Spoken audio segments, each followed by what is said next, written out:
Hi, welcome back. This is Roxy Kellerman with Ticor Title. I'm one of the executives here, and this is, of course, Stacy Angstead. Yes, and she's also one of the executives here. We are actually filming again in our beautiful facility that we do all of our training in, called the Center at Ticor Title here in San Diego County.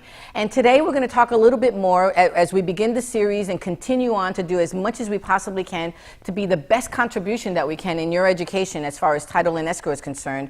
We're going to share just a little bit more about some of the things that are coming up a lot on our preliminary title reports. And the first thing that I see is, honestly, the truth of the matter is that I just had solar placed on my home, and I am excited to have and be able to share a little bit about what that's going to look like. So solar is a big thing right now. Solar here in San Diego. is the thing It right is, now. I know. It is the thing. In all of Southern California and the counties, I'm seeing this rear its ugly head on a lot of title reports. Okay. Explain. I try to read up and become as much of a, I don't want to say expert, but learn as much as I can about all of these different problems that can rear their ugly head. Right. So there's still a lot of things about solar that I think all of us don't know, don't understand. It's such a new thing that we're all going through.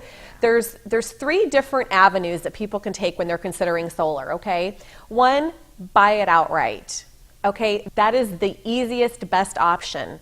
However, a lot of people don't have $30,000, $40,000 lying around that they can do that, and yet they're getting these huge electric bills, and they're begging for some relief. So they're going to explore some of these other options, and it's creating some problems because they're looking at the immediate gratification. They're not looking at it, what happens if I have to sell my home? What am I going to do? Okay, so buying it, easy. Another option that people are doing is leasing. They're leasing their solar systems. Okay, there's some advantages to that as far as I understand the technology, as it's changing, the systems are being upgraded, things like that.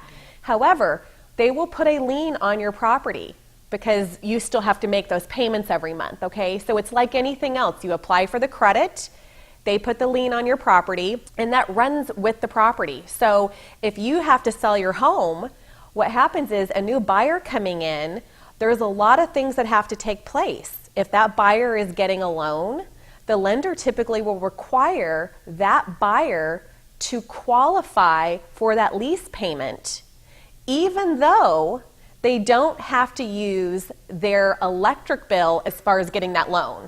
Okay, does that make sense? Yeah. Yeah, it's kind of kooky the way they do that, but nonetheless, that's how they do it. So the lenders are making you qualify for it. If you don't qualify for it, because understand this, you've got, let's say, a $250 bill every month, that can make or break somebody qualifying for the mortgage that they want, okay? So it definitely creates some issues. The third thing that I'm seeing is the HERO program. Some cities participate in it, some don't. From what I understand, you are going to apply for the HERO program if your city participates in it, and they're going to assess you on your taxes for the payment of that every month. There's a couple things to think about. If you have your taxes impounded, you need to make sure you let your lender know, because that could all of a sudden create a shortage for you at the end of the year. You're going to need to come up with money to make up the difference of what they're taking out on your taxes. So that's something to think of. Also recognize that your taxes are first position. So if you as a homeowner do the HERO program and then you want to sell your home, there is a lien on there for the taxes for the solar system. So a new lender is not going to go in second position for that solar lien. So it's going to have to be paid off.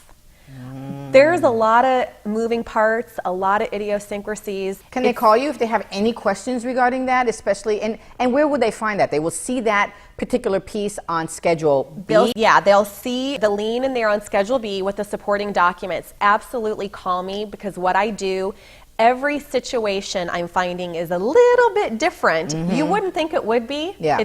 It's solar, it's either a lease or the HERO program or whatever. Every situation is a little bit different, so call me. What I do, I pull up the document, and then I will call that solar company and find out what their criteria is for selling, paying off. They usually have a payoff amount in there.